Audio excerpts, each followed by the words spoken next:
Good afternoon and welcome to Hey School, This is Cool, where we bring you interesting interviews with the people outside the UCCS community who are doing cool things. I'm your host, Nick Pfeiffer, and today we will be talking with a custom furniture maker who started out in 1974 when he made a walnut setting chair out of a stump with an axe, draw knife, chisel, and pocket knife.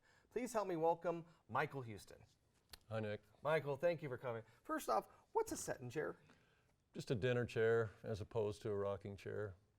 As opposed to a rocking Without rockers. Well, I've definitely rocked back in a setting chair and been yelled at. What was it like to build that first chair in 1974 with those tools? A lot of work. We had a great interest in all of the native crafts in eastern Kentucky, and we wanted to work with materials right from the woods. Mm-hmm. So I was mostly amazed at how much work it was to begin with. And but as soon as you finish a project, it's such a great buzz that I was hooked and ready to make another piece right away. And you made a lot of pieces because you've been doing it for basically 40 years. What's your education process been like along the way? Did you apprentice? Did you self-teach? About 320 rocking chairs to date right now.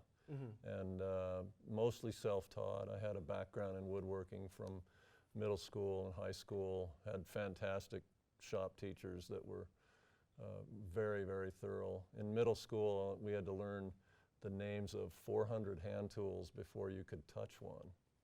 You had to pass the test, and you could take it as many times as you wanted to, but everybody was motivated to get through that to get to the projects, you know. And that's a rite of passage right there, it sounds like. Really great teachers, I think. So how are your tools different now in 2019 versus 1974? They're a whole lot heavier. They're harder to move around.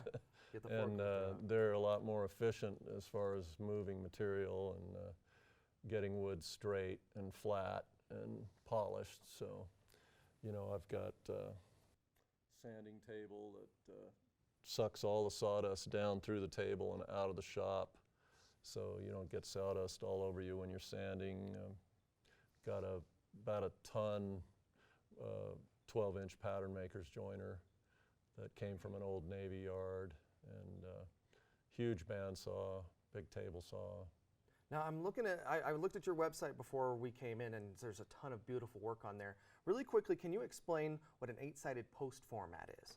Well, you'll notice a lot of chairs have round posts. A lot of factory chairs have round posts that are turned on a lathe or factory lathes, automated lathes. And that was, the 8-sided format came from hewing with an axe, hewing a pie-shaped cross-section of a log into square, and then score the corners square into 8-sided. And it creates a distinctive look. Yes. Well, I wish we could talk more about that. Unfortunately, that's all the time that we have for today. This has been an incredible story. Thank you for coming. I want you guys to join us next week, where we'll be interviewing several members of a local roller derby club. Thank you for joining us on Hey School, This is Cool.